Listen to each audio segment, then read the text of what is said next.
Welcome back to the channel. This is the Action Figure Grader, and today's video is going to cover, I think, all auctions for vintage mint on cards. Some good deals, some that surprised me on the upper end, on the lower end. As usual, it's on both ends of the scale, but in general, I would say there were some great deals on eBay, especially on the ungraded mint on cards. So let's dig into some recent sales for you guys. JFK Solver quickly becoming one of my favorite sellers on eBay. I don't know if they're selling off their collection or what, but this particular seller has had lots of very nice mint on cards that have been sold at auction. And this was a 12-back B Chewbacca clear blister punched example with the gold circle price sticker. And that one sold in an auction for $850.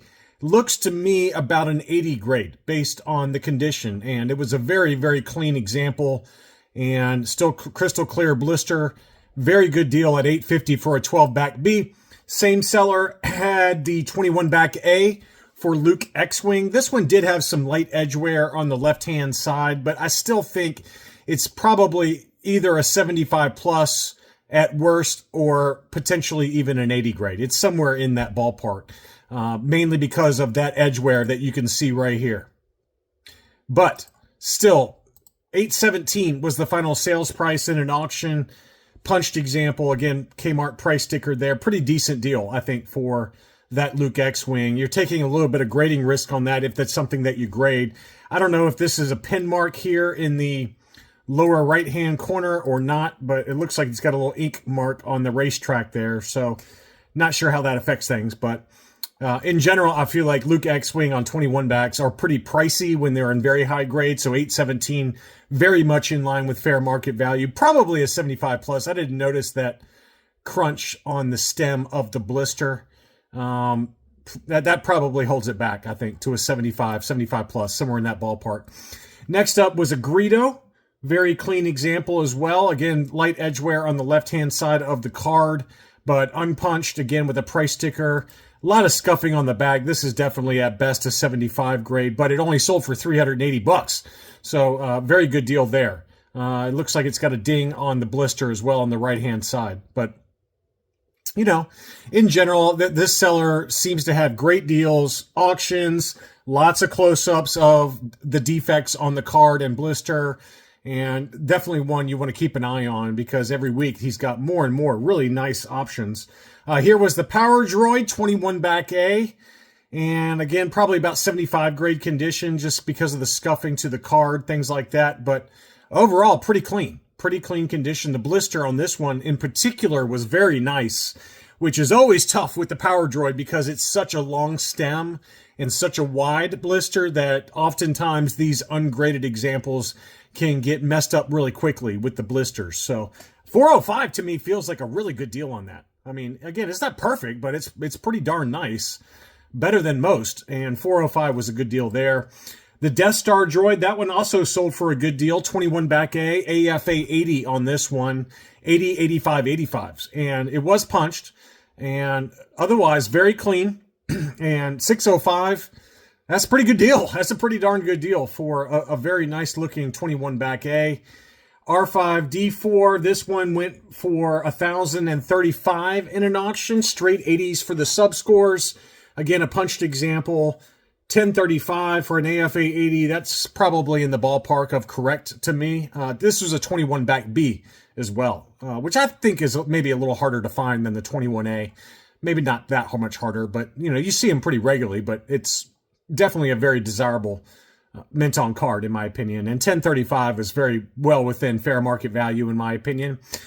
This was also a pretty good deal. This was the debut card for the Hoth Snow Trooper. I'm trying to figure out why this one went as cheap as it did. And the only thing I can think of is that crease that goes through Chewbacca and Snaggletooth on the back of the card held it back. But the blister looked great. And I think this one's got a really good chance at an 80 grade. You know, that crease on the back, it's not that apparent on the front from what I can tell. Very solid 80 grade for $410. I mean, that's a great deal for the debut card for the Hoth Snow Trooper. Very, very nice deal there.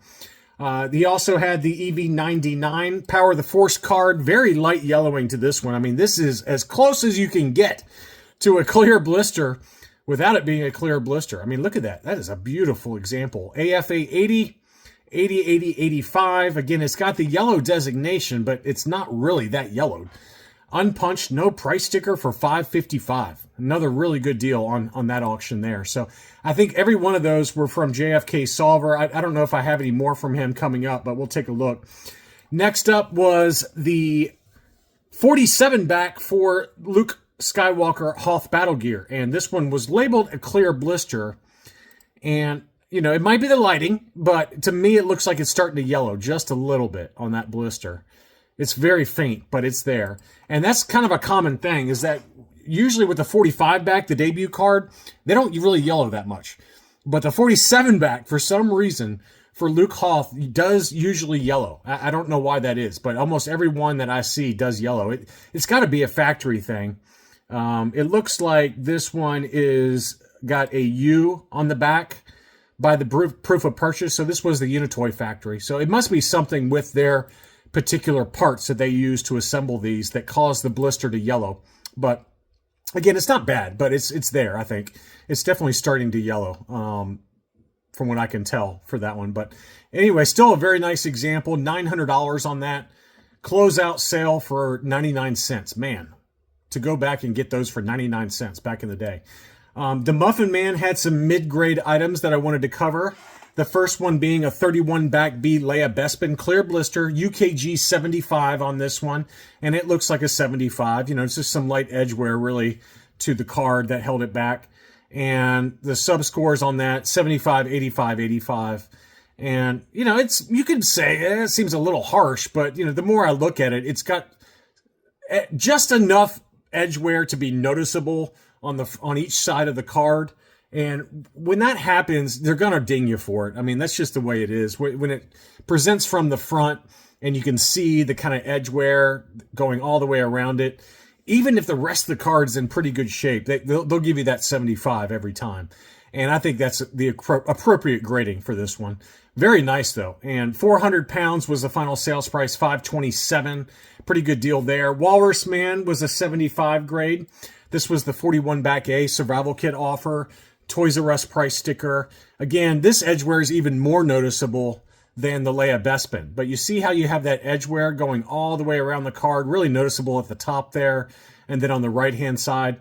When you have that, it's gonna round it down every time to a 75. This one even had a little crease there by the price sticker. So, you know, again, it's a mid-grade item, and it's sold at an appropriate price of $258, 196 pounds.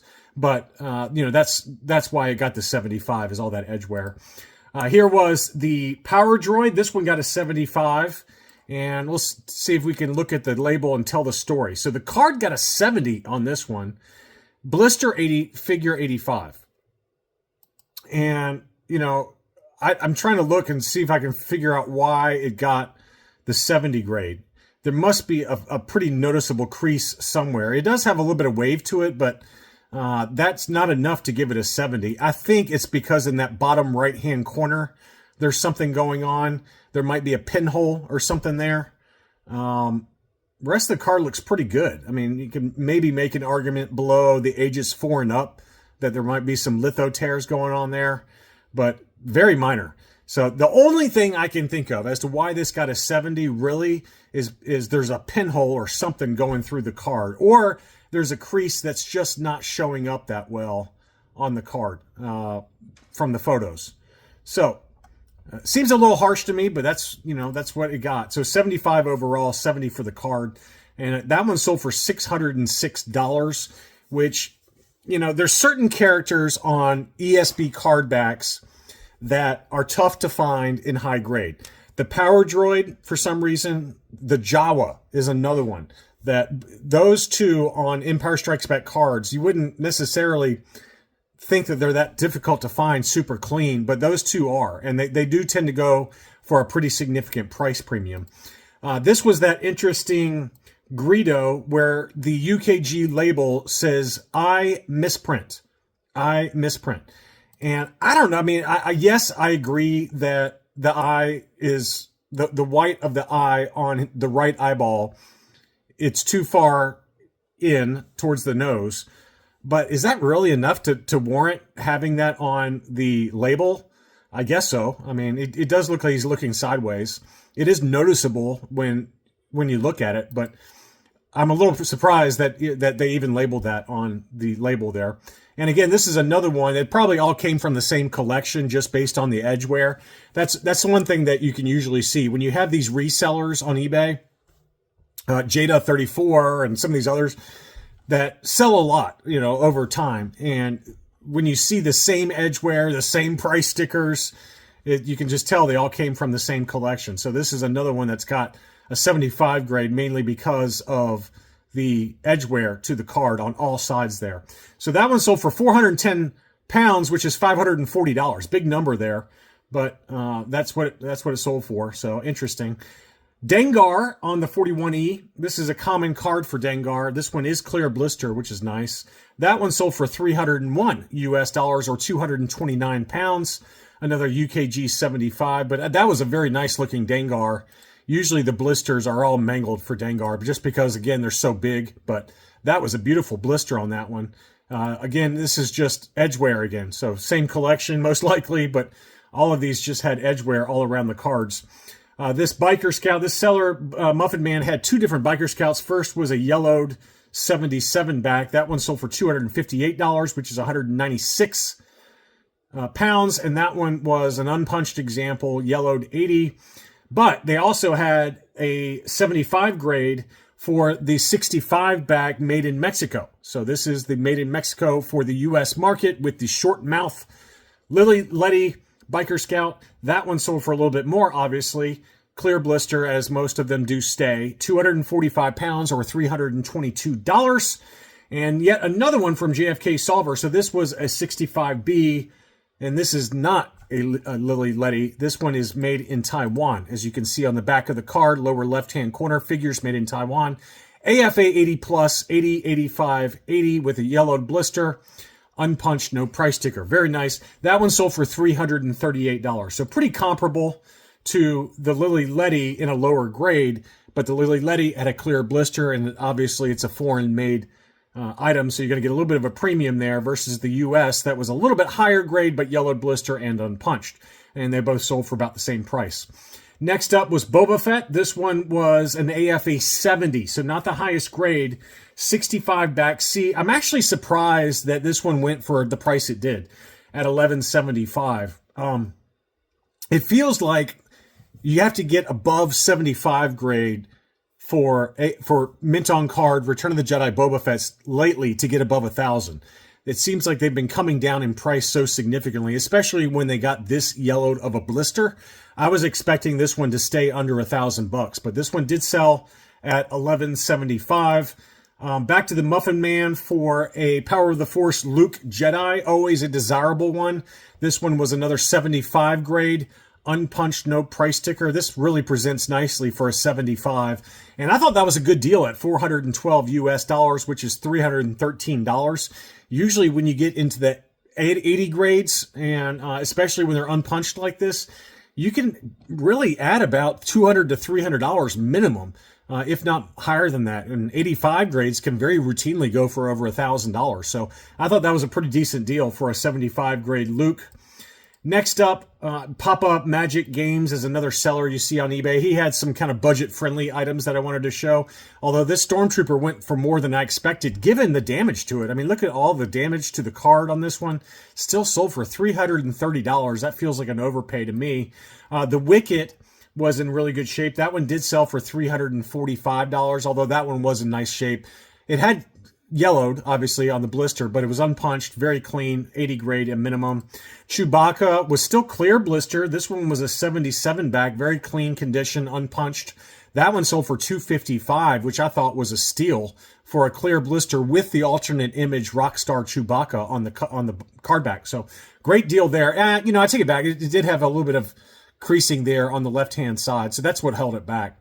I was like, why did this sell so cheap? But now I see that card crease on the left-hand side to the left of the name pill there. So that's probably about right, I guess, just given that creasing. If it didn't have that creasing, I would have said that was a bargain. That was a huge steal there. But I think given the creasing, that's probably about right.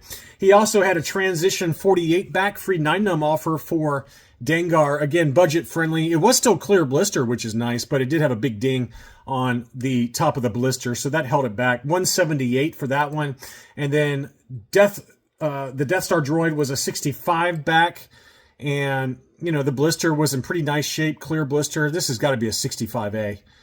65 back B, so that one does, the A and the B do tend to stay clear blister for the most part, but very nice example. That one did sell for $241, which feels like a pretty good deal. Probably at best a 75 grade, just given some of the nicks and dings to the card, but overall, I think a very fair price for what that was. So anyway, pretty decent mix of budget friendly versus some that went for a little bit more than I expected. I hope you enjoyed this look at recent Mint on Card sales on eBay. Thanks so much for watching, and I'll be back soon.